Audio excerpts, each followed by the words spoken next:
আপনি কি আপনার ধন সম্পদ নিয়ে অহংকার করছেন?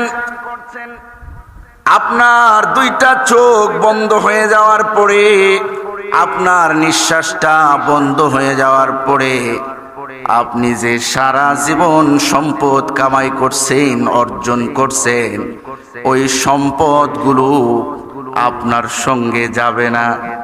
আমার ভাইয়েরা, আপনি মরে যাওয়ার পরে আপনার গলায় থাকা দামি সোনার চেনটা আপনার আপনজনেরা আপনার থেকে খুলে রেখে দিবে। আপনার হাতে থাকা দামি ঘড়িটা খুলে রেখে দিবে। আপনার আঙ্গুলে থাকা সোনার আংটিটা খুলে রেখে দিবে।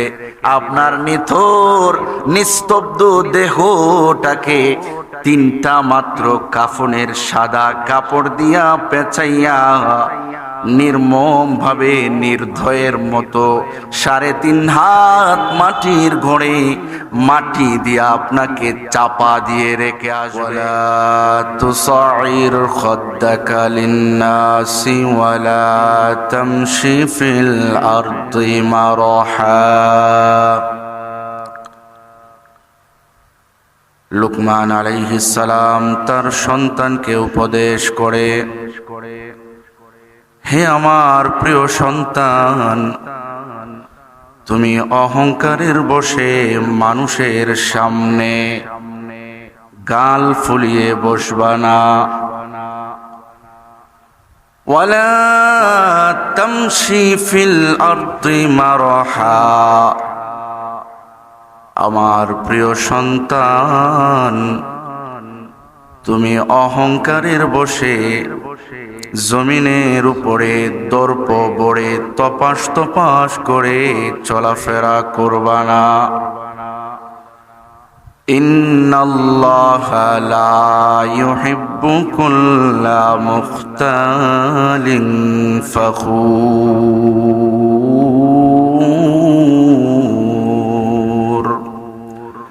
নিশ্চয়ই আল্লাহ পাক রব্বুল আলামিন কোনো অহংকারীকেই পছন্দ করেন না।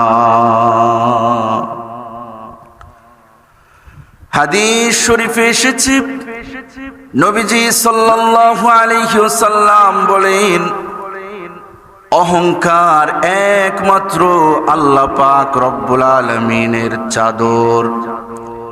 হাদিসে কুদসি আল্লাহ পাক রব্বুল আলামিন বলেন, যে ব্যক্তি অহংকার করে সে যেন আমি আল্লাহ পাক রব্বুল আলামিনের চাদর নিয়ে টানাটানি করে। নাউযুবিল্লাহ।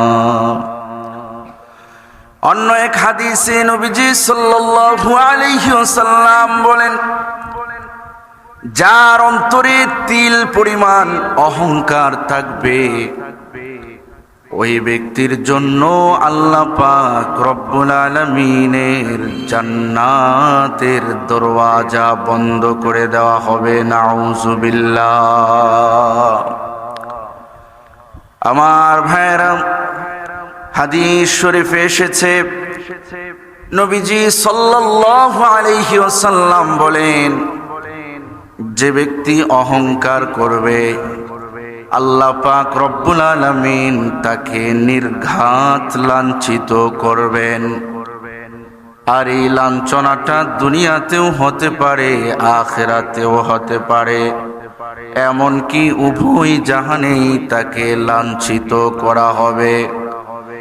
যেমনি ভাবে লাঞ্ছিত করা হয়েছে ফেরেশতাদের শিক্ষককে, মুআল্লিমুল মালাইকা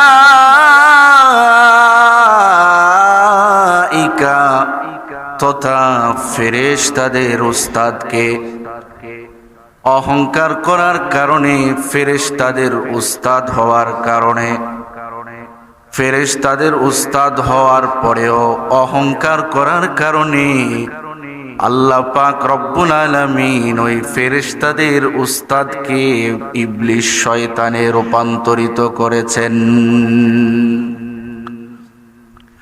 আমার ভাইয়েরা, ইতিহাস আমাদের সবার জানা, আল্লাহ পাক রব্বুল আলামিন আদম আলাইহিস সালামকে সৃষ্টি করলেন এবং ফেরেশতাদের উপর মর্যাদা সম্পন্ন করলেন। এবার আল্লাহ পাক রব্বুল আলামিন ফেরেশতাদেরকে আদেশ করলেন, আমার ফেরেশতারা যাও, আমার খলিফা হযরত আদমের সামনে সম্মানের সিজদা প্রদর্শন করো। এবার আল্লাহ পাকের সমস্ত ফেরেশতারা, জমিনের ফেরেশতারা, আসমানের ফেরেশতারা, সমস্ত ফেরেশতারা আল্লাহ পাকের আদেশ পেয়ে আল্লাহ পাক রব্বুল আলামিন আদেশ করেছেন, উসজুদু লি আদম, যাও যাও আমার খলিফা আদমের সামনে সম্মানের সিজদা প্রদর্শন করো। সমস্ত ফেরেশতারা আল্লাহ পাকের আদেশ শিরোধার্য করেছে, আল্লাহ পাকের আদেশ অক্ষরে অক্ষরে পালন করেছে। ফাসাজাদু ইল্লা ইবলিস, সমস্ত ফেরেশতারা নির্দ্বিধায় নিঃসংশয়ে আদম আলাইহিস সালামের সামনে সম্মানের সিজদায় লুটিয়ে পড়েছে। একমাত্র শুধুমাত্র কেবলমাত্র ইবলিস শয়তান আল্লাহ পাকের আদেশ মান্য করে নাই, আদমের সামনে সিজদায় লুটায় পড়ল না। সে অহংকার করেছে, আল্লাহ পাকের সামনে যুক্তি পেশ করেছে। ইবলিস বলে, আল্লাহ আপনি আমারে বানাইছেন আগুন দিয়া আর আদম রে বানাইছেন মাটি দিয়া। আল্লাহ আগুনকে নিচে রাখলেও তার দাওয়া হয় উপরের দিকে, আর মাটি উপরে রাখলেও তার দাওয়া হয় নিচের দিকে। আল্লাহ সিজদা যদি করতে হয় তো আমি আদমকে নয় বরং আদম আমাকে সিজদা করতে হয়। নাউজুবিল্লাহ। ফেরেশতাদের শিক্ষক অহংকার করেছে, আল্লাহ পাকের সঙ্গে যুক্তি পেশ করেছে। আবা ওয়াস্তাকবারা ওয়া কানা মিনাল কাফিরিন।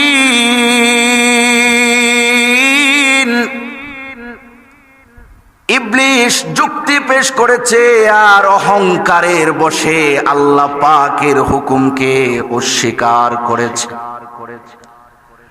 এবার আল্লাহ পাকের হুকুম অস্বীকার করার কারণে সে চিরতরে কাফেরদের অন্তর্ভুক্ত হয়ে গেছে। নাউজুবিল্লাহ।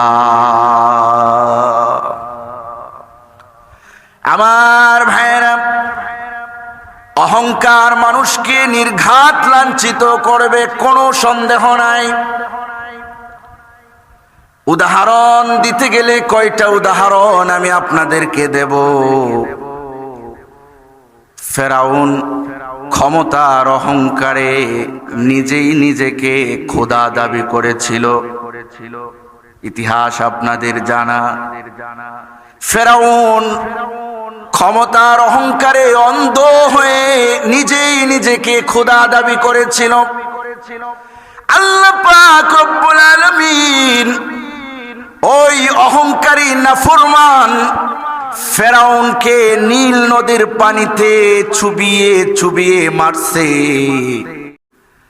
এমনকি এখনো পর্যন্ত ওই অহংকারী বাদশা, অহংকারী নাফরমান ফেরাউনের দেহটাকে লাঞ্ছিত অপদস্থ দেহটাকে মিশরের জাদুঘরে রেখে দিয়েছেন, যেন মানুষ দেখে দেখে শিক্ষা পায় অহংকারের পরিণতি কেমন হইতে পারে। আমার ভাইরা, কি নিয়ে আপনি অহংকার করবেন? কি আছে আপনার কাছে অহংকার করার মতো? কারুন তার সম্পদ নিয়ে অহংকার করেছিল। আল্লাহ পাক রব্বুল আলামিন তার সম্পদ সহ কারুনকে মাটির নিচে ডাবিয়ে দিয়েছে। আল্লাহ পাক রব্বুল আলামিন আদ জাতিকে অহংকারের জন্য ধ্বংস করেছেন, সামুদ জাতিকে অহংকারের জন্য ধ্বংস করেছেন। বিশ্বনবী মুহাম্মদুর রাসূলুল্লাহ সাল্লাল্লাহু আলাইহি ওয়াসাল্লামের যুগে আবু জাহেলের গোষ্ঠীকেও অহংকারের জন্যই ধ্বংস করছেন। এমনকি আমার দেশের নৌকার মাঝি বেশি অহংকারী হয়ে ওঠার কারণে নৌকা নিয়ে দেশ থেকে পালিয়ে যেতে হয়েছে। কথা বলেন ঠিক কিনা? সত্য কথা কইলে একটু ভয় লাগে, কি গণ? ভয়ের দিন শেষ আমার ভাই, তারপরেও কিছু ভয় থেকে যায়। না জানি সত্য কথা বললে শরীফ উসমান হাদির মতো অবস্থা হয়ে যায়। মুসলমান ভাই আমার, দেশের খবর রাখেন না। একটা যুবক তরুণ ন্যায় ও ইনসাফ প্রতিষ্ঠার পথে যুদ্ধে নেমেছিল। জুলাই অভ্যুত্থানের এক লড়াকু সৈনিক শরীফ ওসমান হাদি দেশের বেইনসাফিকে রোধ করে ইনসাফ প্রতিষ্ঠা করার চেষ্টায় সে যুদ্ধে নেমেছিল। সত্য কথা বলতে ভয় পাইতো না, হক কথাগুলো মানুষের সামনে নির্বিঘ্নে বলতে থাকতো।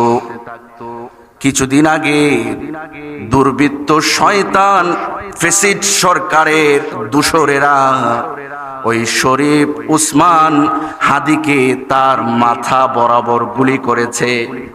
আমরা আজকে রাত্রে খবর পেয়েছি, বাংলাদেশের অন্তর্বর্তীকালীন সরকারের প্রধান উপদেষ্টা ডক্টর মোহাম্মদ ইউনূস আমাদেরকে জানিয়েছেন এই রাজপথে ইনসাফ প্রতিষ্ঠার পক্ষে লড়াকু সৈনিক শরীফ উসমান হাদি আর দুনিয়াতে নাই।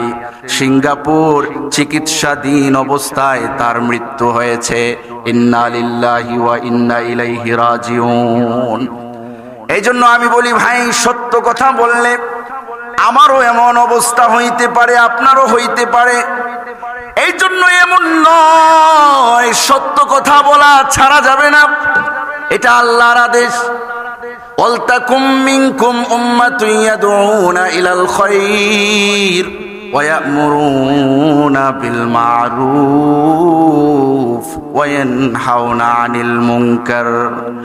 আল্লাহ বলে, দুনিয়ার মানুষ তোমাদের মধ্য থেকে এমন একটা দল হওয়া উচিত, এমন একটা জামাত হওয়া উচিত যেই দলটা মানুষদেরকে আল্লাহ পাকের দিকে আহ্বান করবে, কল্যাণের দিকে মানুষদেরকে ডাকবে, সৎ কাজের আদেশ করবে, অসৎ কাজের নিষেধ করবে।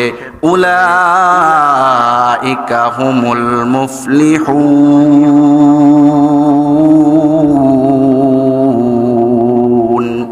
ওই দলটা হবে সফল দল। দুনিয়াতে কত দল আমরা দেখেছি, কত দলের কথা আমরা শুনেছি, কিন্তু আল্লাহ পাকের মুখে, আল্লাহ পাকের ভাষায় সফল দল একটাই, যেই দল মানুষকে আল্লাহর পথে ডাকে, মানুষকে সৎ কাজের আদেশ করে, অসৎ কাজের নিষেধ করে। ওই দলটাই আল্লাহ পাকের ভাষায় একমাত্র সফল দল। সুবহানাল্লাহ। আমার ভাইরা, আমি বলতেছিলাম, কি নিয়ে আপনি অহংকার করবেন? কি আছে আপনার কাছে অহংকার করার মতো? আপনি কি আপনার বডি ফিটনেসের সৌন্দর্য নিয়ে অহংকার করছেন, যা একদমই সাময়িক সময়ের জন্য আল্লাহ আপনারে দান করছে, যা আজকে আছে কালকে হয়তো থাকবে না। আর একটা অসুখ বিসুখ হয়ে গেলেই তো সৌন্দর্যের মধ্যে বাটা পড়া যায়। সৌন্দর্যের মধ্যে পরিবর্তন চলে আসে, বার্ধক্য চলে আসলে যৌবনের সৌন্দর্যের মধ্যে মলিনতা চলে আসে। আমার ভাইরা, আপনি কি আপনার ক্ষমতা নিয়ে অহংকার করছেন?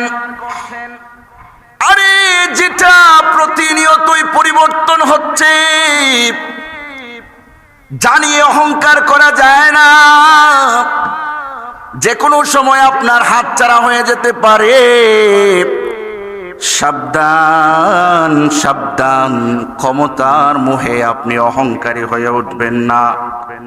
মুসলমান ভাইরা রে আমার, মনে রাখবেন ফেরাউনের পরিণতি যা হয়েছিল, ক্ষমতায় অহংকারী হয়ে উঠলে আপনার সঙ্গে ফেরাউনের পরিণতিও হইতে পারে। কথা বলেন ঠিক কিনা?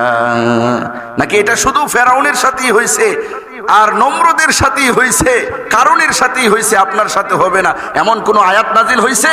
এমন কোন হাদিস আছে? না না। অহংকারে যদি ক্ষমতার মোহে পড়ে অহংকারী হয়ে ওঠেন, আপনার সঙ্গেও ফেরাউনের পরিস্থিতি হতে পারে, নমরুদের পরিস্থিতি হতে পারে। এই জন্য সাবধান, ক্ষমতার মোহে পড়ে অহংকারী হয়ে উঠবেন না। আমার ভাইয়েরা, আপনি কি আপনার ধন সম্পদ নিয়ে অহংকার করছেন?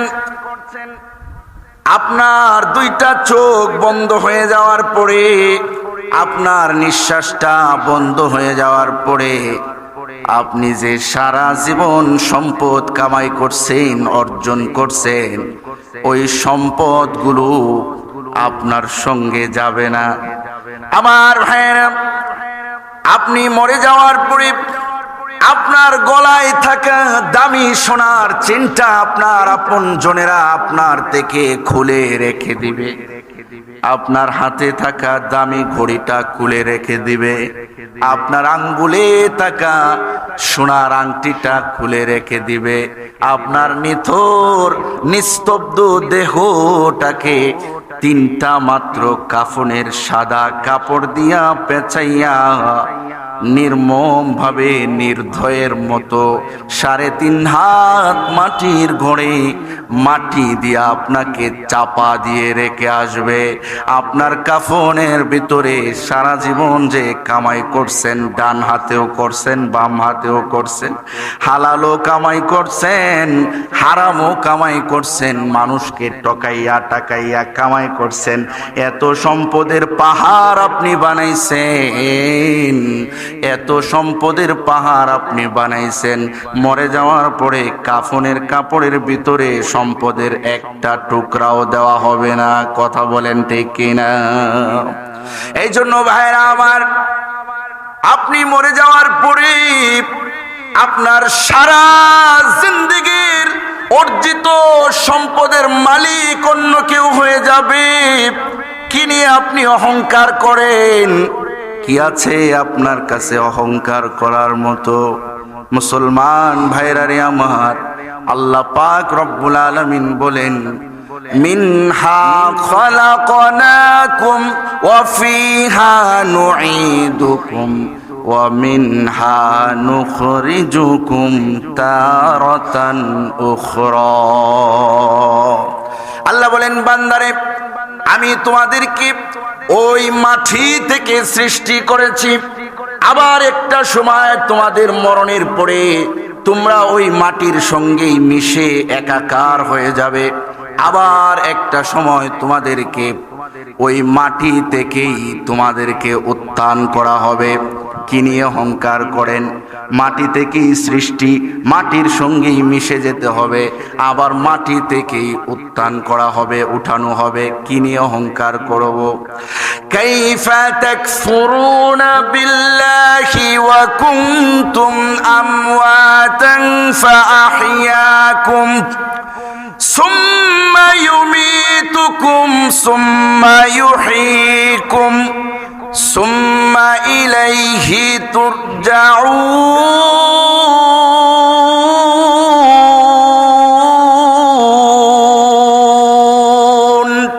আল্লাহ পাক রব্বুল আলামিন বলেন, বান্দারে, কিভাবে তোমরা আল্লাহকে অস্বীকার করো, কিভাবে তোমরা আল্লাহকে ভুলে থাকো।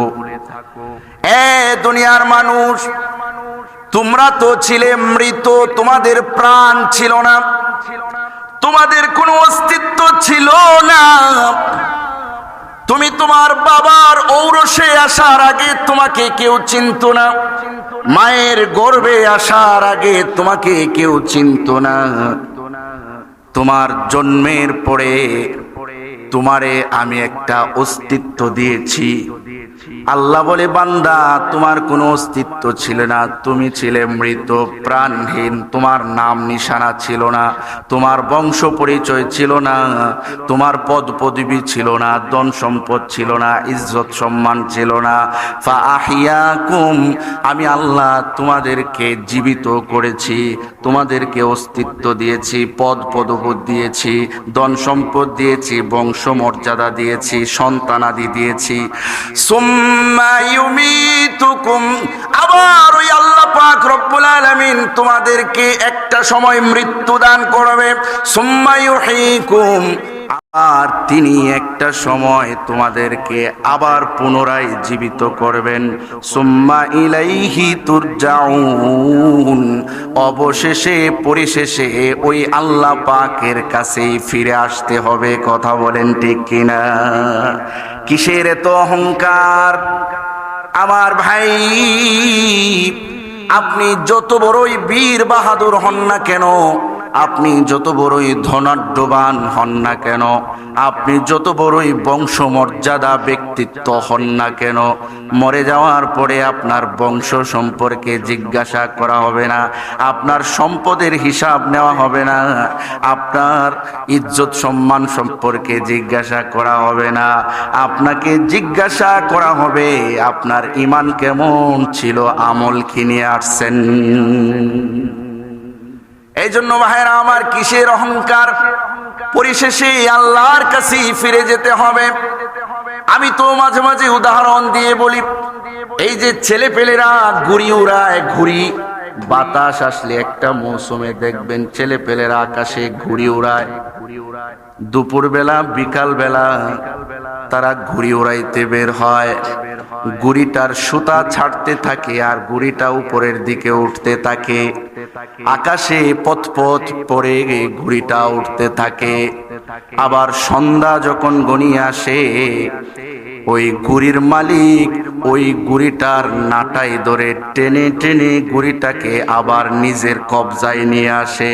যদিও ঘুড়ি যখন আকাশে উঠতেছিল হয়তো মনে করতেছিল আমি আবার আকাশে চলে আসছি, আমাকে আর কেউ ছুঁইতে পারবে না, ধরতে পারবে না। কিন্তু না না, সন্ধ্যা ঘনিয়ে আসছে আর ঘুড়ির মালিক নাটাই ধরে টেনে টেনে আবার ঘুড়িকে আকাশ থেকে নামাইয়া নিজের কবজায় নিয়ে আসছে।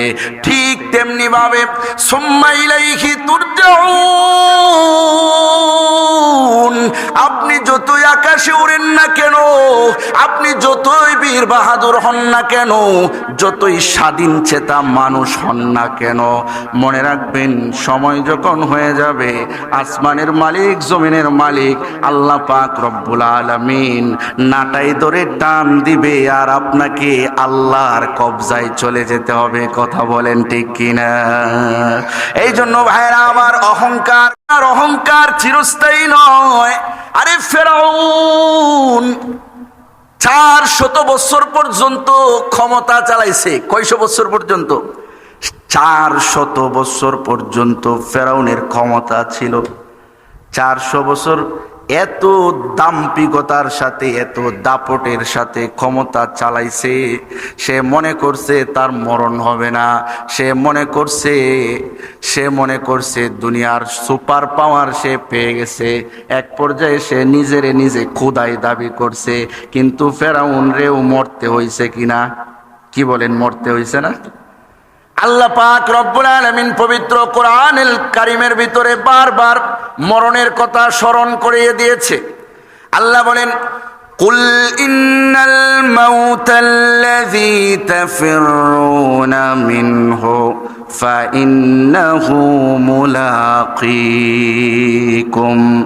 বান্দারে, মরণ এমন একটা সাবজেক্ট, মরণ এমন একটা বিষয়, অবশ্যই অবশ্যই তোমার সঙ্গে সাক্ষাৎ করবে। তুমি যেখানেই থাকো না কেন, আইনামা তাকুনু ইউদরিকুমুল মাউতু ওয়ালাউ কুনতুম ফি বুরুজিম মুশাইয়াদা। আল্লাহ বলে, বান্দা তুমি মরণ থেকে পলায়ন করে যদি আকাশে গিয়েও লুকিয়ে যাও, মরণ যথা সময়ে তোমাকে সেখানে গিয়ে ধরে ফেলবে। তুমি মরণ থেকে পলায়ন করে পাতালপুরীতে গিয়েও যদি লুকিয়ে যাও, মরণ তোমাকে সেখানে গিয়েও ধরে ফেলবে। মরণ থেকে পলায়ন করে তুমি যদি লোহার কোনো কঠিন সিন্দুকের ভিতরেও পালিয়ে যাও, মরণ তোমাকে সেখানে গিয়েও ধরে ফেলবে। নিশ্চিত মরণ তোমার সঙ্গে সাক্ষাৎ করবে, যথা সময়ে মরণ সাক্ষাৎ করবে। ইযা জাআ আজালুহুম লা ইস্তাখিরুনা সাআতাও ওয়া লা ইস্তাকদিমুন।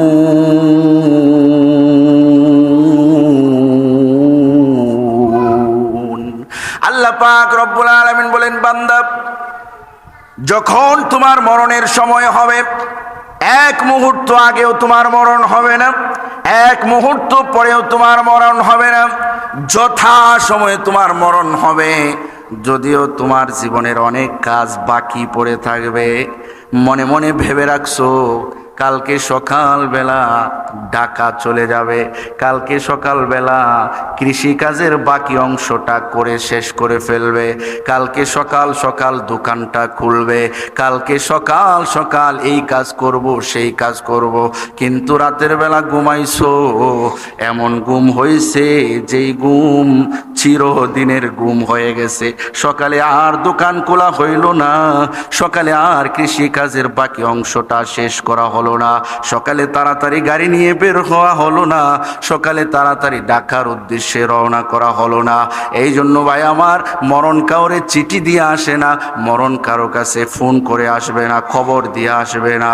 যথা সময়ে যথা নিয়মে যথাভাবে মরণ আপনার সঙ্গে সাক্ষাৎ করে ফেলবে। আরে পাক্কা সাচ্চা মুমিন তো ওই ব্যক্তি যে সর্বদাই সর্ব অবস্থায় আল্লাহ পাকের সাক্ষাতের জন্য, মরণের জন্য প্রস্তুতি গ্রহণ করে থাকে। অর্থাৎ সব সময় পাক পবিত্র থাকে, কালিমা পড়তে থাকে, জিকির আজকারে থাকে, সব সময় আল্লাহরে ভয় করে, অন্তরে আল্লাহ পাকের স্মরণ থাকে, সব সময় প্রস্তুত থাকে যখন মরণ হবে, মরণটা যেন আমার সুন্দরভাবে হয়। আরে ভাই, গান শুনতে শুনতে যদি মরণ হয়, না জানি কত ভয়ঙ্কর মরণ হবে। ছবি দেখতে দেখতে যদি মরণ হয়, না জানি মরণ কত কঠিন হবে।